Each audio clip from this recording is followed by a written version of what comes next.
We all have a story to tell. Some are just beginning, others have been unfolding for years. Welcome to the Shaman Stories Podcast. Each week, I sit down with guests to explore their journeys into spirit, the challenges, awakenings, and the moments that shaped who they are today. So take a breath, settle in, and join me as we uncover the stories that lead us back to our true selves. Welcome to the Shaman Stories Podcast. I'm your host, Jeremy Chinvert, and today with me is Dean Graves. He's a renowned meditation teacher, a mental health counselor, a podcaster, author, and a spiritual guide with over 20 years of experience in the field. Thanks for being here today, Dean. Thank you, Jeremy. I appreciate you inviting me to be on the show. Oh yeah, lots of interesting topics we're going to dive into, I'm sure. Okay. All right. Super. Real quick though, was there anything I missed? Is there anything you want to tell people that you do today specifically before we get started into how you got to where you got? No, what you've covered, I need to update my intro. Is 25 years now. Those last five years just kind of disappeared, you know. But just doing the same thing over, repeatedly. Nice. Hopefully deeper each time we do it. Yeah, I would say the past 5 years have flown by for just about everybody. So it's been an interesting timeline we're all in. That's for sure. For sure. So let's go as far as the beginning as you want, that kind of leads people, or how you led yourself down this path into spirituality, meditation. We'll get into it, but you also have a podcast where you work with I'm assuming she's your partner, not your wife or anything, but she's my domestic partner at this point. Oh, okay. All right. Yeah. I wasn't sure on the relationship dynamics because it's not clear watching the podcast. Right. And I didn't want to make assumptions. Right. I understand. But then you get into with her, like chatting with the Arcturians, using the same, I guess, system as the raw materials, and how they used to speak with raw and go over the law of one. And it seems kind of the same, similar format, the way when she's talking and she's channeling, she talks about her being the instrument. And I noticed that a lot of similarities when I was reading the book, right. The raw materials. So before we get into all that though, like what brought you down this path? Like, from what I understand, it was a good 50 years before you even got into, spiritualism as a whole. Right. Yeah. For the first 50 years of my life, I lived a pretty conventional life. Normal experiences, worked in the business world, raised a family, all that sort of stuff. And we have, for the most part, all of us have a mission for our incarnation. And depending on where we simultaneously exist in both the metaphysical world, what we perceive to be the metaphysical world, and the physical world.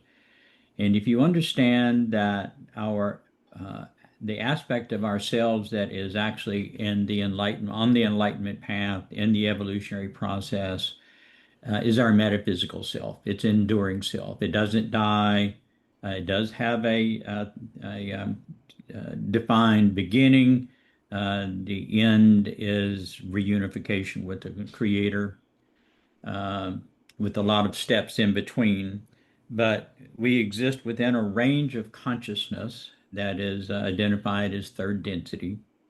It's very low on the scale. We are in the first range of consciousness, where we actually have enough awareness and enough energy in order to assume responsibility for our progression along the evolutionary path.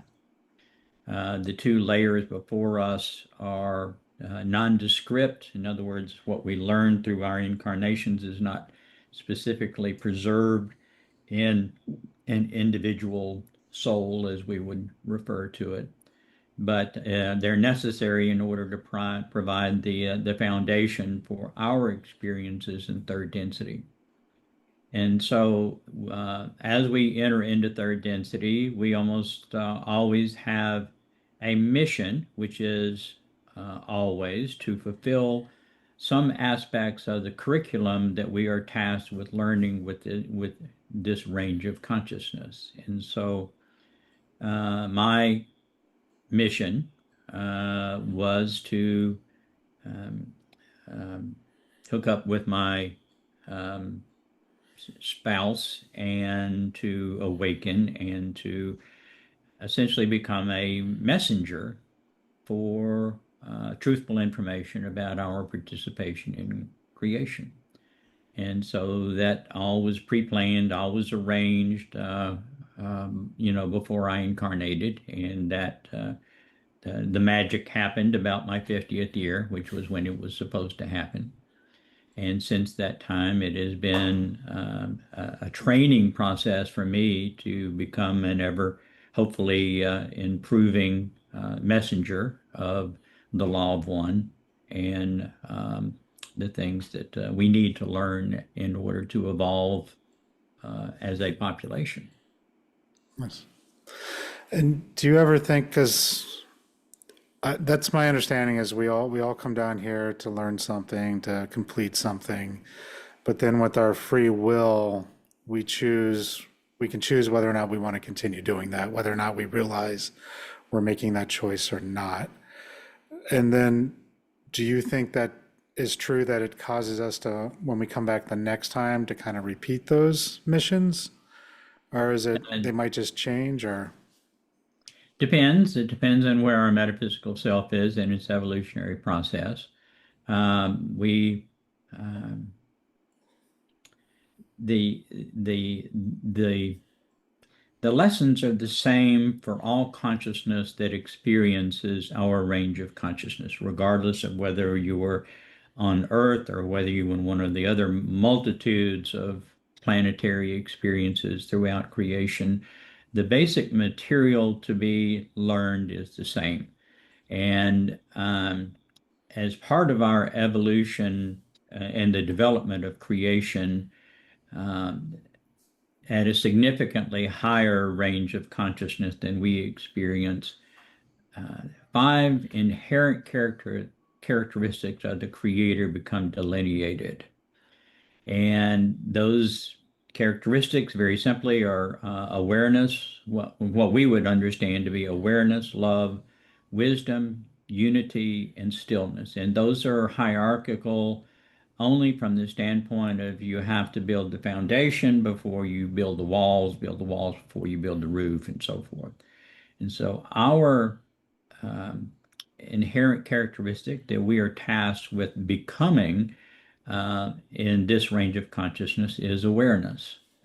And so the design is that we will begin from essentially a clean slate, uh, um, clean canvas if you prefer, but we can paint on that clean canvas anything that we want.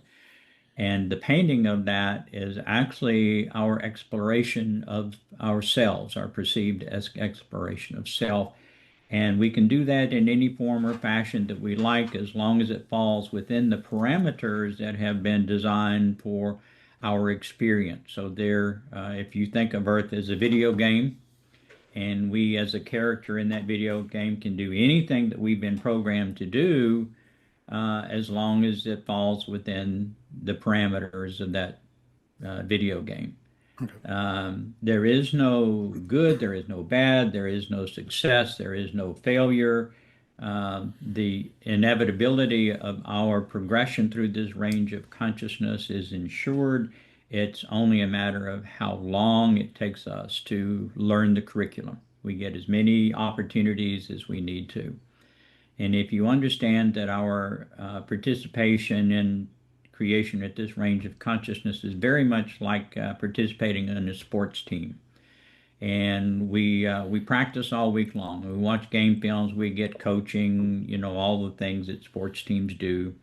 And then we have a game, and when we're in the game, we're supposed to remember all of this stuff that we learned in our practice during the week. And we remember some things, we don't remember other things. And so after the game is over, we go back to the locker room and we watch game films again and say, you were going to do this and you didn't do it that time, and so forth.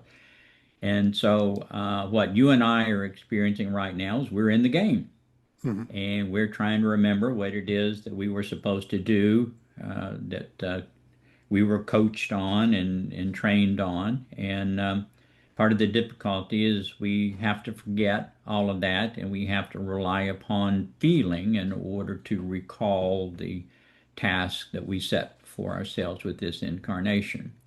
The average human is incarnated over 3,000 times, and many as much as 8,000 times.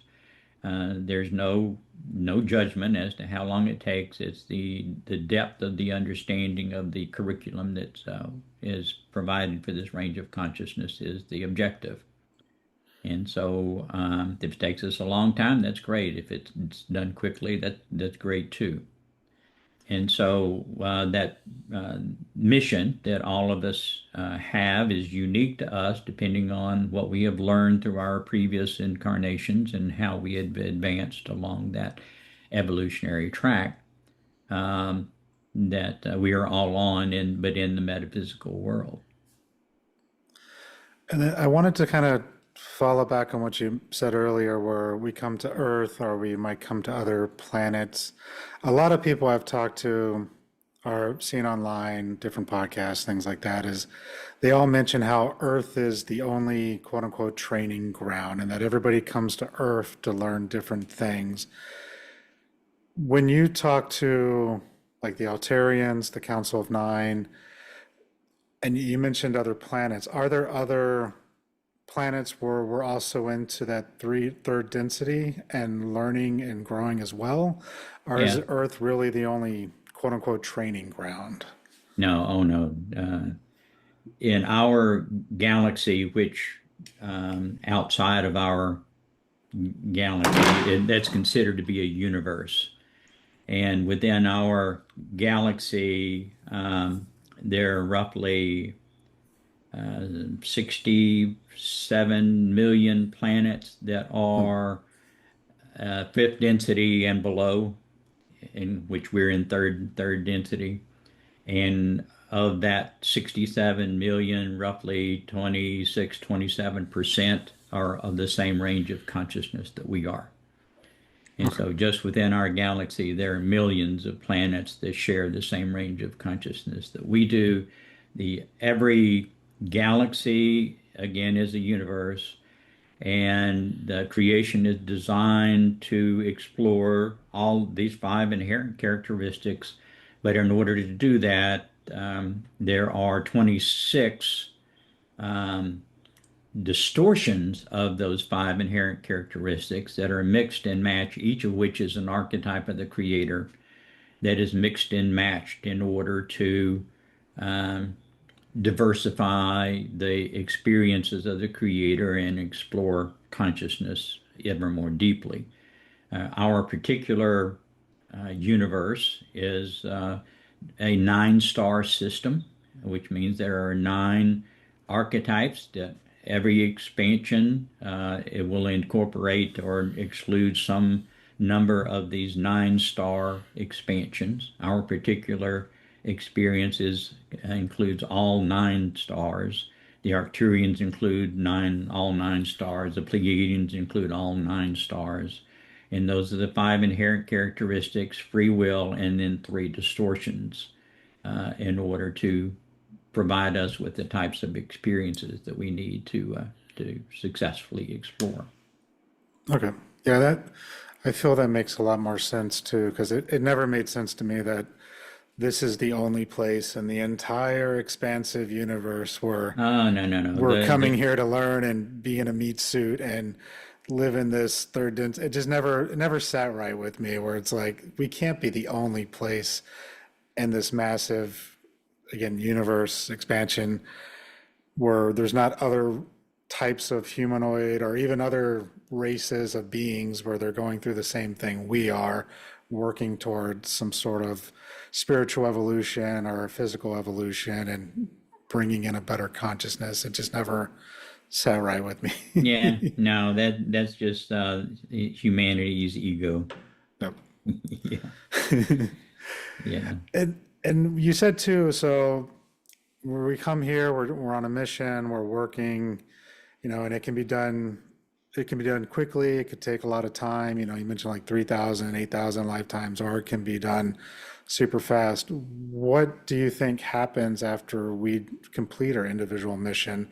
Do we ascend to a different density, Yeah, or do we? you graduate, literally you graduate to fourth density, which is they are tasked with becoming love, just as we're tasked with becoming awareness. They're tasked with becoming love, and so they, for a period of time, they incarnate, but the fourth density is completely different from third density. It begins where third density leaves off, and so we begin with a chemical body, but the chemical body quickly transitioned through generational reproduction into a much more electric body. It's not really electricity as we understand it, but it's energetic. And so you no longer need to die and be born again. You perpetuate that one body, an incarnate posture, still recognizing the authenticity of the physical until you progress to the point of no longer needing the physical. And so you cease incarnating and you surrender the authenticity of the physical, which begins the process of ever further evolutionary progress. And so can people sometimes get trapped then? So if you ascend to the fourth density and you reincarnate, but then you come back with no memory, can you also just kind of get trapped in repeating a pattern that could bring you back down to the third density? No. Okay. Once you've achieved, it's your metaphysical self Mm, that's evolving, and your metaphysical self is not physical. okay. And so that's the uh, repository for all that you learn through these multiple incarnations. And so once you graduate, it's actually your metaphysical self that is graduating to fourth density, and it is separate from third density. We have a most unique experience on Earth right now in that third density has a defined time period. It's approximately 76,000 years, and Ra describes it as being as regular as a clock. So it begins and it ends. When it ends, then that third density experience is over. And we ended a third density experience in February of 2016, but immediately began another third density experience, and we didn't notice any change. Hmm. But simultaneously, a fourth density experience began that is right now intermingling with the third density experience. And the children, 47% of the children that have been born since really 2005 and some before then are actually fourth density children. And they've graduated from third density and beginning with a predominantly chemical body, but as they have children, it will become more electric, more uh, physical, and the third and fourth density will separate. And as the transition to fourth density continues, then they will still technically authorize Earth, but at a different vibrational level, and will no longer intermingle with third density, but third density will proceed on in another third density experience. And the plan for that, the reason for that occurrence is the fourth density entities are higher consciousness, and they are in brevity, they're not going to tolerate the BS that third density has created. And so they will, as they mature into the age of assuming responsibilities, around the 20s, which is where we are now, will begin to assume responsibility in leadership and so forth, and will hopefully provide guides for the residual third density population to aid their progression, because Earth is considered a second chance planet. In other words, all the participants that are in third density to graduate on Earth have failed to graduate from at least one other third density experience. Some as many as five failures. And the failures have been oftentimes dramatic failures. In other words, in one instance, they blew up the planet. Hmm. And the asteroid belt that we have as part of our solar system used to be Maldek, used to be a planet, but the occupants blew it up. And so that was a pretty dramatic ending of that third density experience. But that's happened several other times as well. Not as dramatic as that, but nearly as dramatic as that.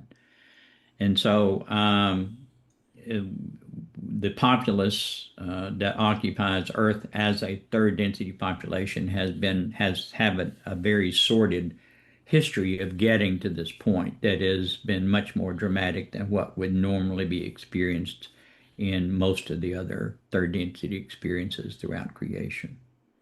It's interesting because that ties in nicely with a lot of prophecies from the indigenous tribes that have been around Hmm. the world. Right. My particular lineage from Peru, they talk about how the new generation will be a new type of human called Homo luminous. Hmm. And so they're going to be more energy, more compassion, more caring, and that Right. they're coming into the world right now. And Yeah. astrology stuff's got weird stuff going on, but everything points to we're kind of like at the turning point of we need to make a decision. Do we either go into an abundance, beautiful world or into some weird cyberpunk future? Yeah. Well, the decision, one of the curriculum requirements for this range of consciousness, we are designed. Um, First of all, let me back up and say, um, we are designed to experience a lot of what we don't like. Hmm. And that is the reason for that is if we experienced only what we like, then we wouldn't know what we like because we don't have anything to compare it to. We learn by comparison and contrast, the analogy process. And so the design is that we will experience a lot of what we don't like until we awaken, Hmm. which is a specific behavior. And once we awaken, then we are tasked with surrendering and or healing the distortions of perception that we have created while we were unaware, while we were unconscious, and then to heal that. And that's actually what we're healing, is those distortions of perception that we created, allowing more of our authentic self, which is already there, it's there underlying, you can't get rid of it, to be exposed more completely. And as we expose that, then we will have chosen the service to others path, which is one of the things we're tasked with. And that is the direct path to the Creator. We will learn the lessons of love in the next range of consciousness and wisdom and unity and so forth as we evolve. But we have the opportunity to choose the service to self path, Hmm. which means that we choose to enhance this perception of separation, this identity that we create, this hierophant, and we can enhance that and still graduate to fourth density along the service to self path, which is essentially the negative path back to the Creator, because you can only go so far. You can't be in unity and separation at the same time. And so the consciousness choosing that path will hit a brick wall, and which can take billions of years, when you hit that brick wall, then you have to go back and start all over again. And you go back and have to learn the path of the service to others path. But third density is where we make that decision. And Earth has had significant intrusion, interference from higher consciousness, but along the service path that has created many of the erroneous beliefs and false perceptions of self and most of the stress provoking experiences that have caused us to be hindered in our evolutionary development. And that Hmm. continues today. Most of the hegemonies that we perceived to be fact or actual are erroneous perceptions that was spawned by the service to self in order to keep us suppressed. No, I agree. And it's kind of a weird double-edged sword because at one point there is corruption, there is people trying to hold us down, there's people trying to keep us into that service of self, or they want to stay in that service to self. But then at the same time, it also feels like since at least since 2020, maybe a little bit before, but definitely around 2020 when COVID hit, it became so apparent that so many people around the world were like, no, this is dumb. We're not doing this anymore. We need to Yeah, push back. We yeah. need to stop this. It's almost like we needed people to go down the service to self path so heavily that it needed to be we had to have our eyes open to it. Like nobody noticed it before. We learn by comparison and Yeah. contrast, and you have to experience the what you don't like, which is nothing is stress. Mhm. So you'll know what you do like when you experience it. And so, yeah, the intensity has been increasing for a number of years, actually a couple of decades, if not more. But it's intense right now. It's very intense right now, and that's purposeful, and that's a concerted effort by Gaia. The planet itself has its own consciousness apart from the population. And Gaia has been assisting us and is continuing to assist us in our decision-making process by increasing the nature of natural disasters and so forth that we experience. But the energy that supports the Earth, which is called intelligent energy, has been increasing, which is, just like you add energy to a bunch of balls bouncing around inside of an enclosed uh, containment, they increase and are more erratic and energetic in their behavior. And that's what we as humans are experiencing an increase in our erratic behavior because of this escalation of energy that is designed to make it uncomfortable so that we'll make that decision. Either way is good as long as we make that decision. Mhm. And do you think there's a I've heard many dates. So I've heard basically by like 2030, 2032, we'll be on a path to one of those options, I guess is the right word. Well, the fourth density has fourth density is separate from third density also in that those choosing the positive path, the service to others path, are separate. It's the service to self path. Fourth density is a completely separate planet, and Okay. so they don't interact after that initial stage, of developing their bodies. And Earth has been determined to be a fourth density positive planet, and so the influences that they will be proffering after these initial, transitional stages is going to be positive. And so it's going to have a significant influence, even indirectly, on the third density population to um, contradict the significant influences that for not only generations, but really thousands of years that the service to self has perpetrated. And you said that your history of Peru, and Peru actually was one of the destinations that the survivors of the Atlanta demise went to. And so a lot of the teachings that the positive service to others that were much more aware and knowledgeable than what our current population is were escaped to Peru as survivors of the Atlantis demise. And so Peru has a very significant positive spiritual history because of the population that migrated there. Interesting. Yeah, I'd read about like parts of Lemuria going there, some people from Atlantis possibly going to like Egypt and starting over and, Well, spreading all the actually, knowledge. the population was before the Atlantis demise was very divided. There was a large portion of the population that was service to self, and there was a large portion of the population that was service to others. The service to others were headquartered on Atlantis, and the service itself was headquartered where Egypt is.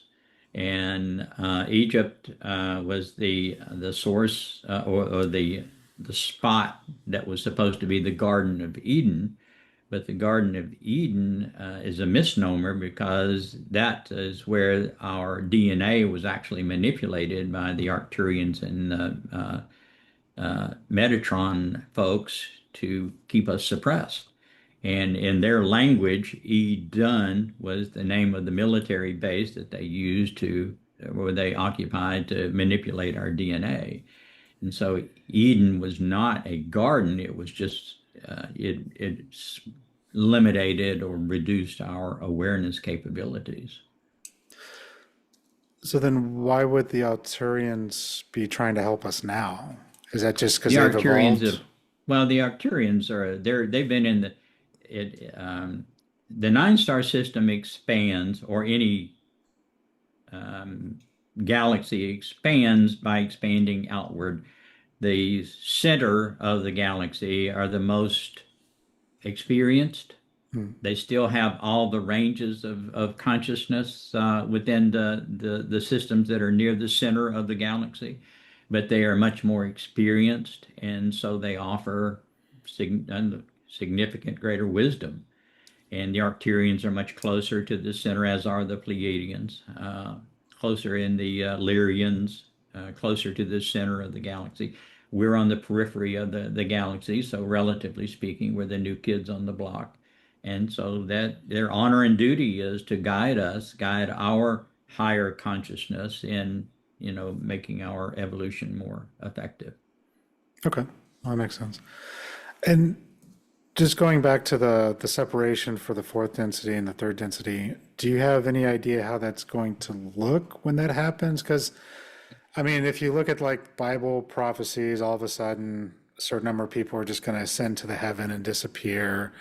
Well, Some people say Earth is shifting to the fifth dimension and we're going to have two planets and people are just going to be on two different planets and separate from each other and not realize it at some point. Or yeah, I understand. It's all vibrational. It's all yeah. separated by vibration, and there are multiple versions of Earth that are operating simultaneously. There's a version of Earth that the dinosaurs are just doing. They're fine. They're doing great. They occupy the planet and are doing their dinosaur thing.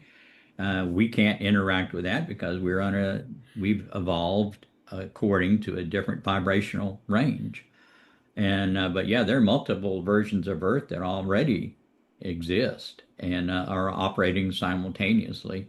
How it's going to split is their density is going to split as well, and those people that are vibrating more towards the service to self are going to just kind of disappear. People in your lifetime that you used to associate with, and you just don't see them anymore. I mean, it's not that they've disappeared. They're just not part of your life, and that's how the third and fourth density is going to separate. The fourth density is just going to slowly vibrate their way, and the third density is going to vibrate their way, and we just separate, and all of a sudden there's no longer, not all of a sudden, but transitionally it just be they will be separate planets from a vibrational standpoint, but it's not material. It's Okay. all thought, and so the vibration is the means of distinguishing the layers. Interesting. Because yeah, I was always curious about that too. With as we're going through this time, it seems like a lot more people are dying, and Hmm. then a lot more people are being born. And I had talked to another medium who was like, a lot of new souls are trying to come in right now with the Hmm. expansion, and that's why you're starting to see a lot of younger families have bigger families than what we've had in a while. But then there's also a lot of people just dying off. I guess they're just done making room, not ready to ascend or move to the next density. I'm not sure, but it seems like, and it could be it's always been like this, and I'm just now paying attention. I'm Hmm. open to that as well, but it just seems more pervasive these past few years of a lot of people just dying out, suddenly getting stage four cancers that they've just out of nowhere and just not making it within a year. It seems to be a lot on a larger scale?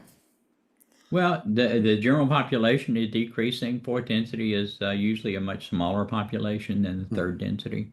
Uh, don't need as many people around in fourth density to achieve what they need to achieve. Um, the numerically, we've been literally there's been a waiting list to come to Earth for 50 years or so because people wanted to experience this. It's unique in large. If I don't know, I don't have that insight throughout creation, but it is a very unique experience because of the history of the population of Earth. And so we're literally the game to watch. I mean, we're kind of like the Super Bowl. Everybody's watching to see how we are going to do with this transition. Yeah, that's what I keep hearing and seeing. But it's like when you're in it, you're just like, is it? But Yeah, well, you're I'm sitting there. hopeful. Well, coach, I don't know whether I want you to put me in or not. No, I mean I'm here. Like I once did a QHHT session with past life regression and stuff, and I was taken back to basically I was just a ball of consciousness, and I just remember being in this place with like all these little lights going around, and I was Mhm, just bored, and I just wanted to come back. I was like, no, I want to come back to Earth. I want to do stuff again. It's time to come back. mhm. And I distinctly remember that feeling of like this is cool. I know everything, but I was just bored. Like I really wanted to get my feet wet again, so to speak, get back into the game. And it was just, that's all I was like ready to do. It Yeah, was a very interesting session. our perceptions from our metaphysical stuff are dramatically different from our perceptions when we're in the game. Oh, yeah. And so I guess what advice would you give to some, like, how do we, I'm sure it's pretty obvious, but how do we start that path to make sure that we're on service to others and not service to self? And is there a fine line between the two? Because we do need to take care of ourselves to a point, but Mhm. it's, what does that delineation look like? And taking care of ourselves requires us to heal, Mhm. and the healing is what takes us to along the service to others path. Understand that we're designed to create an identity, and an identity is nothing more than a bundle of beliefs. That's all it is. That's our mind. Our mind is nothing but a bundle of beliefs. And according to how we have adjudicated our individual life experiences that we're currently experiencing, we have created this identity, which is our perception of self. It's who we think we are. An awakening, and in order to do that, we're motivated to get more of what we like, and we create this identity for the sole purpose of trying to trick the world into giving us more of what we like. And so an awakening is nothing more than taking that same awareness that we use to observe the world around us to determine how we need to modify this identity and inverting that. That's what an awakening is. That's all an awakening is. We invert that for the first time and look inside of ourselves, and invariably we realize that, all this stuff I've been doing may be providing me with conventional success, but I'm not happy. Yeah. And that awareness that you're not happy has to be made by turning that awareness around. Once you turn that awareness around, that's the starting line where you continue to do that in order to determine what it is that you have created in this identity and or not learned by virtue of the experiences that you've had up to that date in healing those. And you heal those by laying it out on the table and looking at it and say, well, that's stupid. Why did I do that? Or why didn't I learn that? Or this, that, or the other. And your awareness is both the discovery tool and the healing tool of what needs to be healed. And as you do that, you reduce your stress, you experience greater happiness, which is the measure of how we're doing. And as you make that progression, more of your authentic self is emerging because it fills the spaces. It doesn't really, it's there. The happiness actually fills the spaces that are created by removing these false perceptions of self. And so that is the enlightenment path. That is the whole process in our range of consciousness. It's elementary because we begin that. We begin that with that first awareness, that first awakening that, I got to look inside in order to heal what's inside and allow more of my authentic self to emerge. And the free will that you had addressed early in our conversation is a misunderstood concept. It is not the choice to turn right or turn left or whatever. It is a perception of separation. And it's only because we have that distortion of perception of separation as being autonomous buildings that we have a choice of turn right or turn left. If we didn't perceive ourselves as separate, there would be nothing to choose from because all would be one, which is the actual truth of creation. And so the whole process of enlightenment, the whole process of evolution is sobering from this perception of separation and experiencing greater unity with the Creator, which is who we are, even at this range of consciousness. And so the healing is nothing more than surrendering our erroneous perceptions of self that we have created in order to fulfill the purpose of creation, which is for the one infinite Creator to explore itself by experiencing itself. I like that. Yeah, it's a hard thing when you start going down that healing path and really looking at yourself and the things you've done and where you're at. And especially here in the West, we're so busy with materialism and who has what and trying to be better than the other person instead of just doing something as simple as learning your neighbors' names and getting to know them and seeing what they could use, or how you can work together to build a community. It's one of those things we take for granted a lot of times. Well, the United States promotes material success, and it also promotes technological advancements, and we use that as the measure of our evolutionary progress. But it creates an awful lot of stress and an awful lot of unhappiness, which is a stimulus for us to awaken. But the major portions of the world population that live in what we would consider to be much more primitive conditions are actually much more evolved than we are. Mm-hmm. Yeah, and that's one of the prophecies that comes from South America is the eagle and the condor fly again, where North America is the eagle, South America is the condor, and bringing the good parts of both. So technology, knowledge from the north, and the ancient ways, and working with the earth and taking care of the land and putting them together in a way that's beneficial to all of humanity, not just one side or another. It's using which is what the demonstration of what? It's a demonstration of greater awareness. yeah, and unity and greater awareness. Yeah, for sure. Because awareness is what facilitates that. Yeah, I'm hopeful. I'm really hopeful. Well, we're getting a lot of help, and there is a planned open contact that will probably begin with the Pleiadians because they look the most like us, and they could walk down Main Street and nobody would really notice them.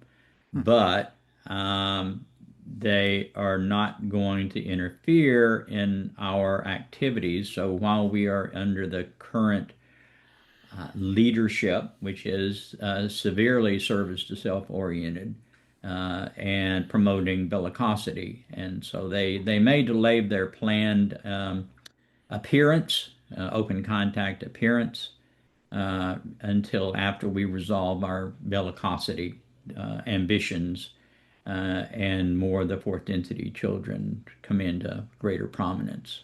But that's yet to be determined. They have to watch and see, what primarily our administration does.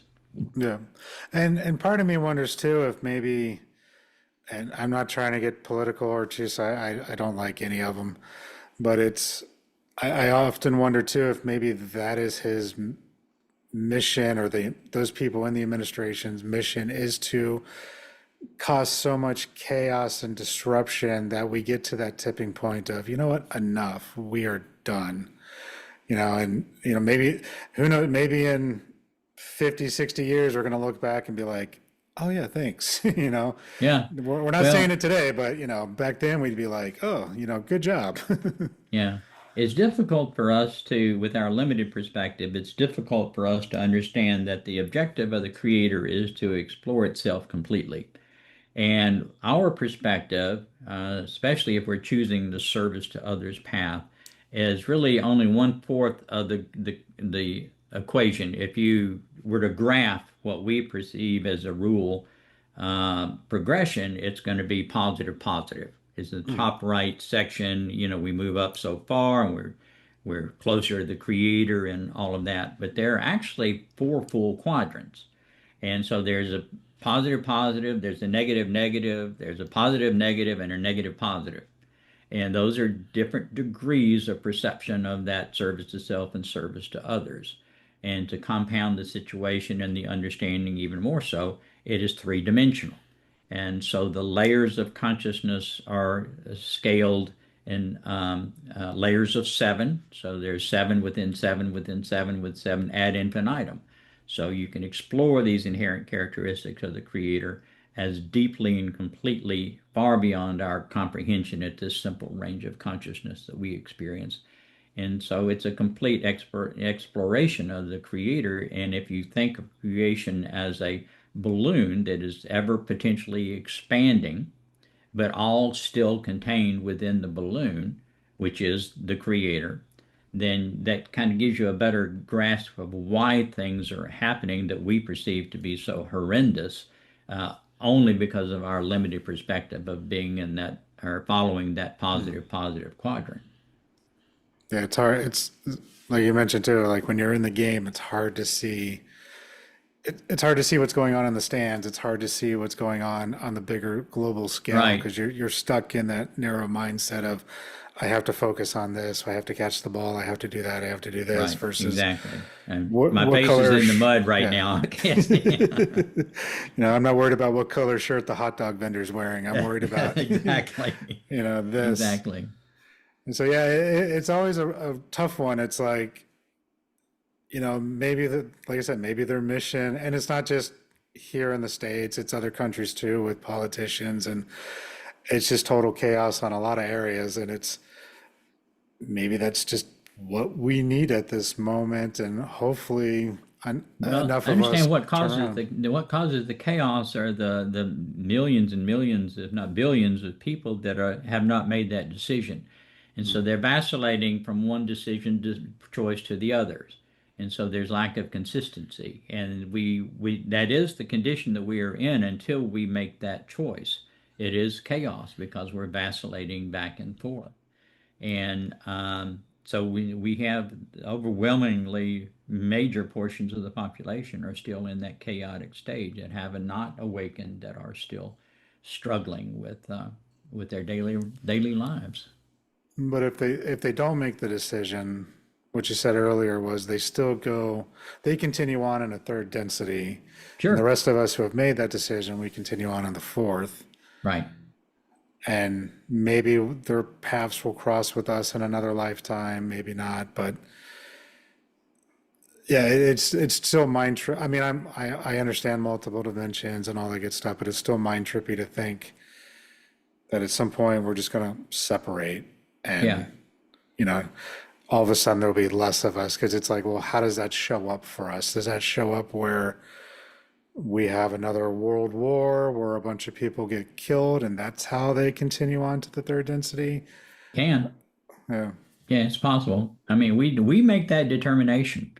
And that's why there are multiple versions of Earth, because different decisions have been made on how that we want the planet to evolve. And each version of Earth is equally valid as any other. It's just some are less stressful and some are more stressful. Interesting. And when you start talking with the Arcturians, I guess what led you to that moment? Like, what led you to actually trying to communicate with the Arcturians and learning from them and trying to understand more about the universe and what's going on? Well, I communicate my higher self, and my primary source of information is the raw entity that provided the channeling to Carla and Jim and Don. And so I communicate with them, and they allowed me 10, 11 years of relative isolation to learn a lot of this directly from them. And it was, again, pre-incarnate agreement that my current, the instrument for the Arcturians would be my partner, and they are an analog projection of the Arcturians. And so their communication with the Arcturians is very um, um, comfortable, very easy. I mean, that's where they're from, or where she is Hmm. from, and so she feels very comfortable providing that service to the Arcturians to be the instrument.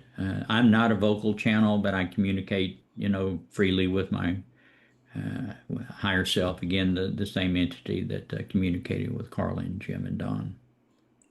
And so it's all prearranged.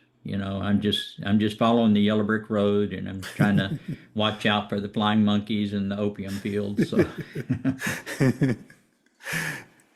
And I guess, wow, it's already been an hour.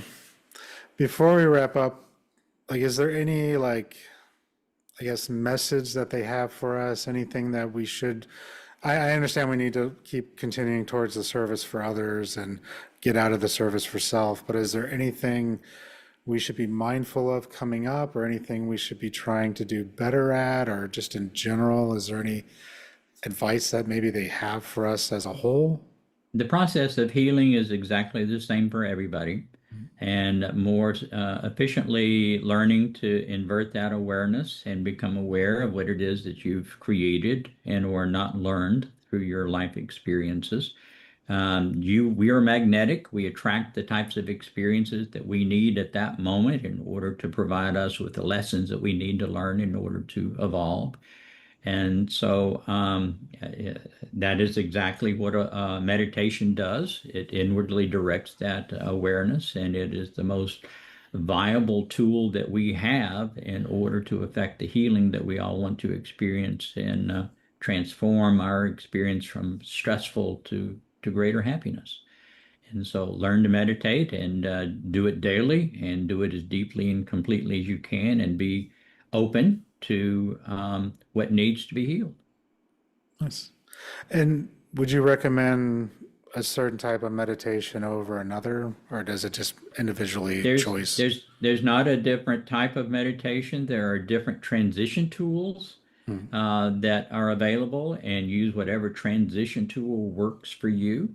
But once you make that transition and you know that you feel that you're inwardly directed and in that state of awareness that is out of the village, then stay there and do the work.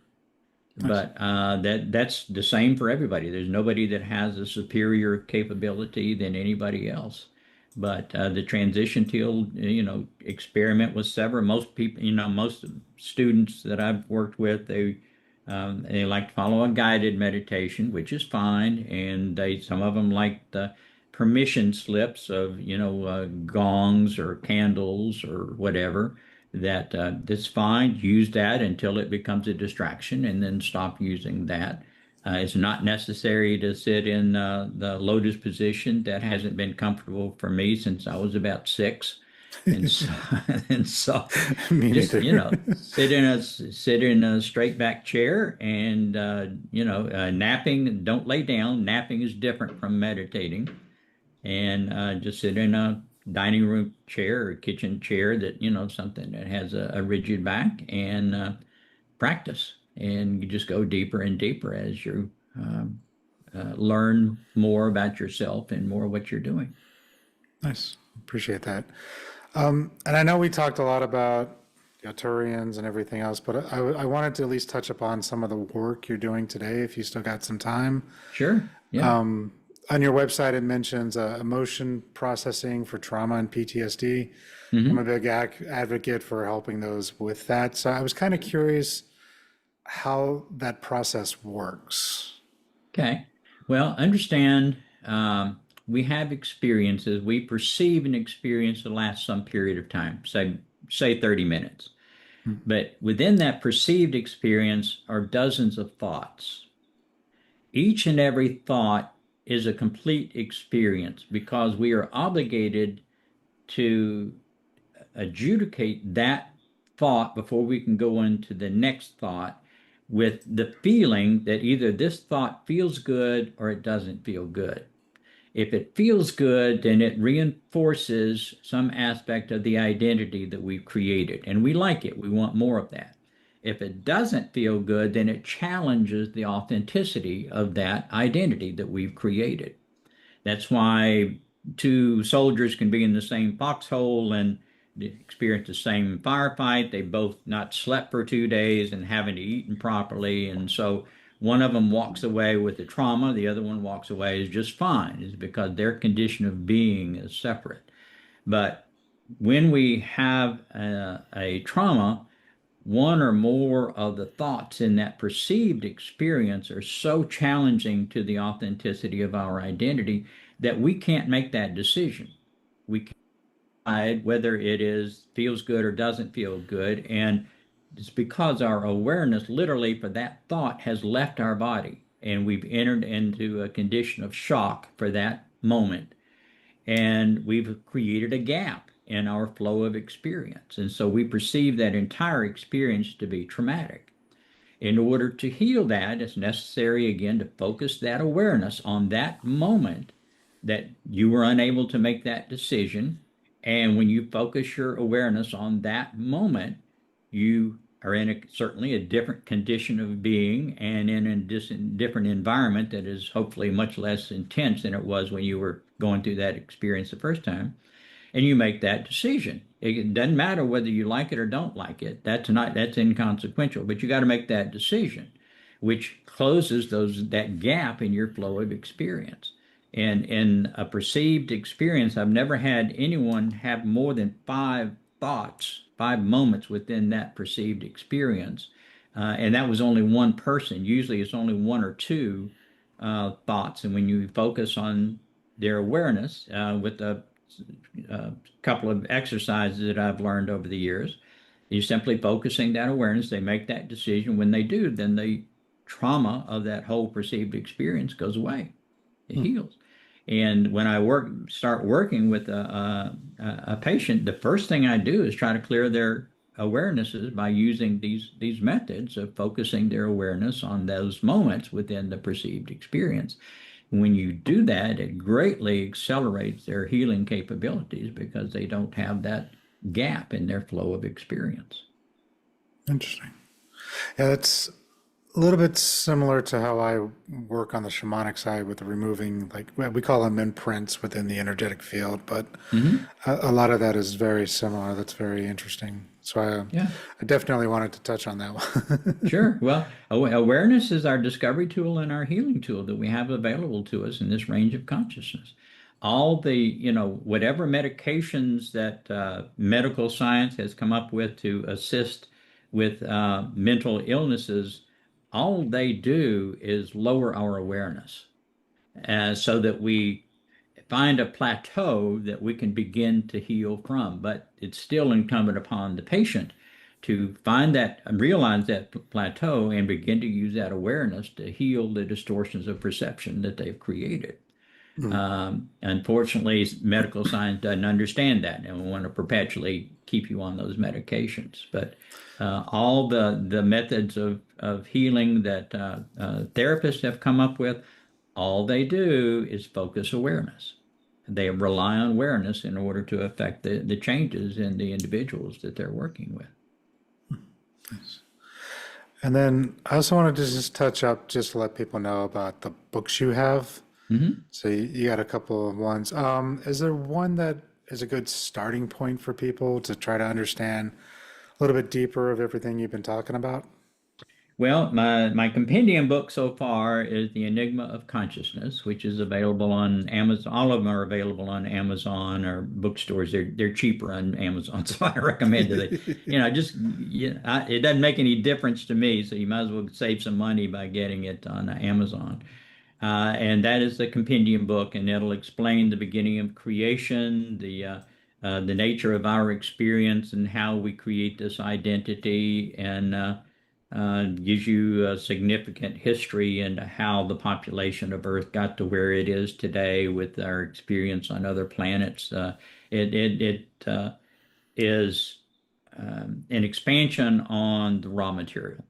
In Oh, other okay. words, the raw material is a great primer, but um, Don, the questioner, was learning as he was asking the questions of Raw.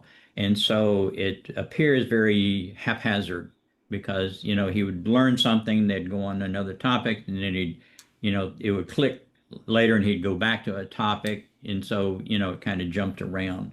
And I've tried to take all that information plus the additional information that I've learned about the different archetypes and the archetypical mind, which Ra's explanation to that I could never grasp. It was very confusing to me, and so I had to ask a bunch of questions of my higher self to put it in a more palatable format. And it's very helpful to understand that because that's how we process thought, and how we process thought determines our condition of being. And so it is kind of it's a blueprint for how we get to where we are now and how we affect healing.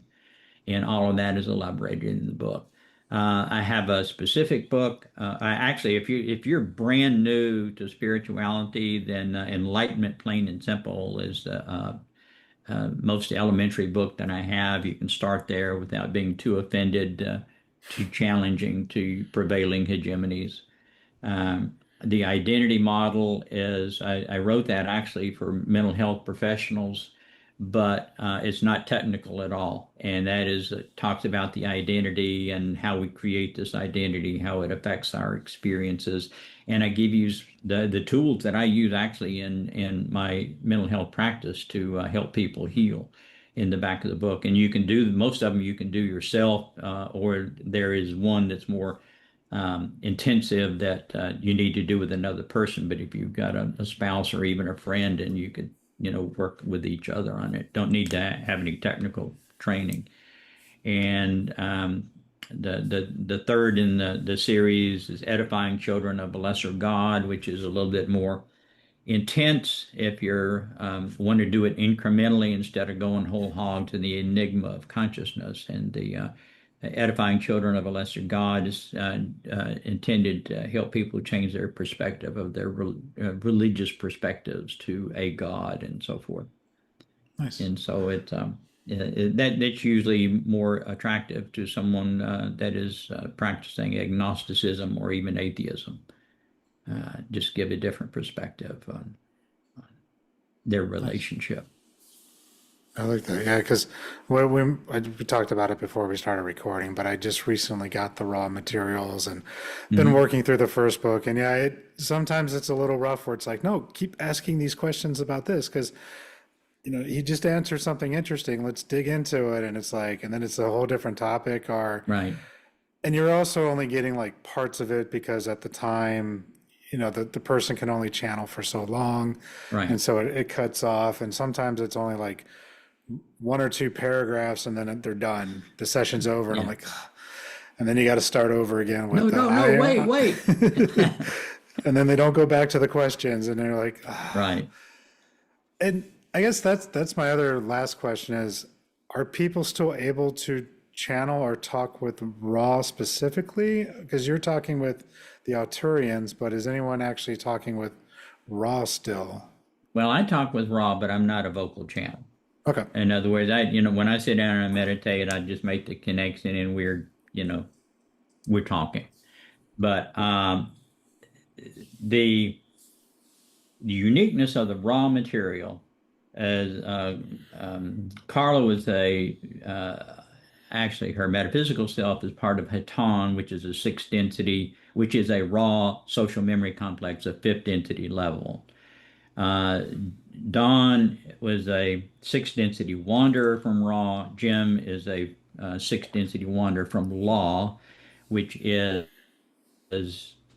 based in our sun, and it is the archetype of wisdom. And so that was pre-incarnate design that these three people would be together and could, because of their energetic and source connections could make the direct connection to Ra, which is the sixth density entity.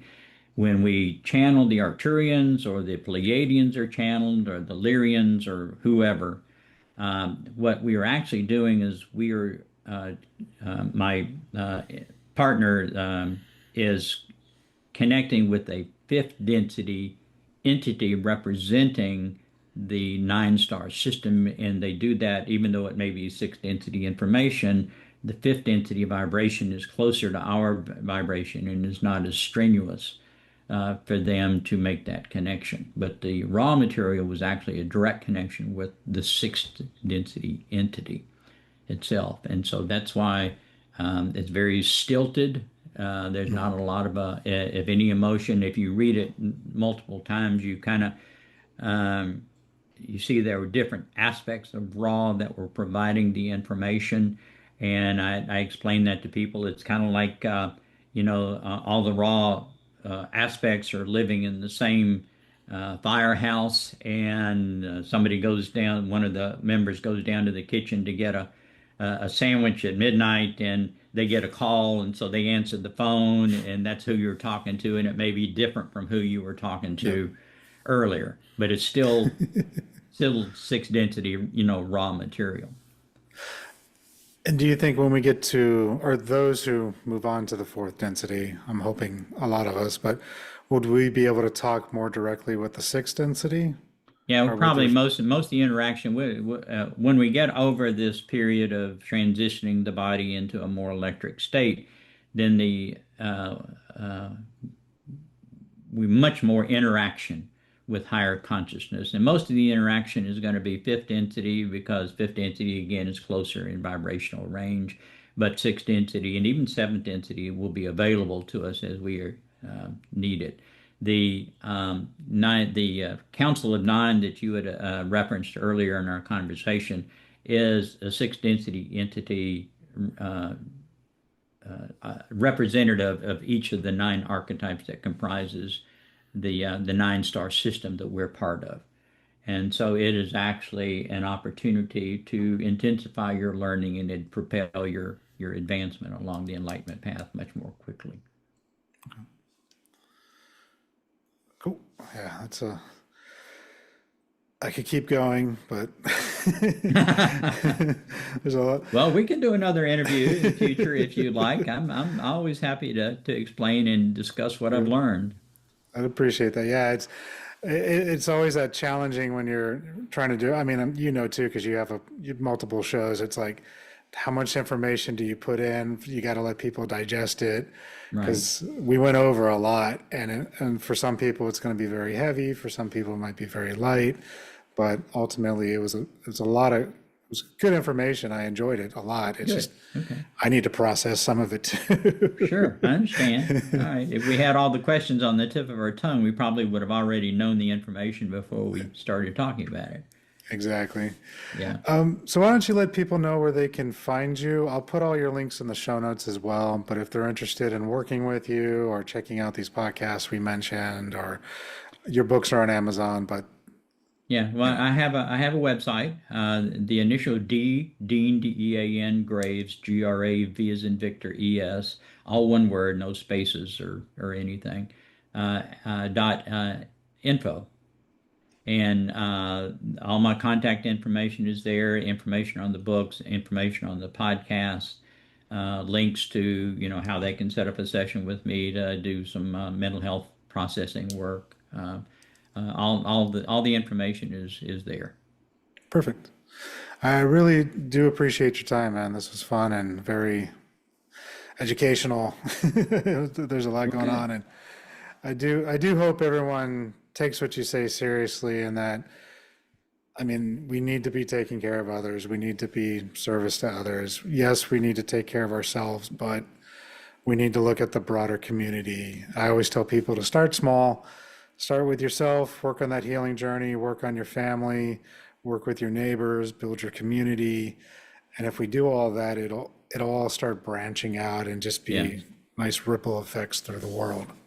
Well, and I encourage people also to take that judgment out of it's either good or bad. because that becomes self-limiting. For life experiences that we've had, it was information, it was an experience that you needed in order to propel your awareness. And so understand that was intentional, and just learn the lesson that was brought to you by your life experiences, and put what you would perceive to be bad behind you and go on and do the good things that you were intended to do. Nice. All right. Well, I appreciate your time, man. Thank you. Thank you, Jeremy. Enjoyed it. You have a wonderful rest of the day. You too. Thank you. Bye-bye.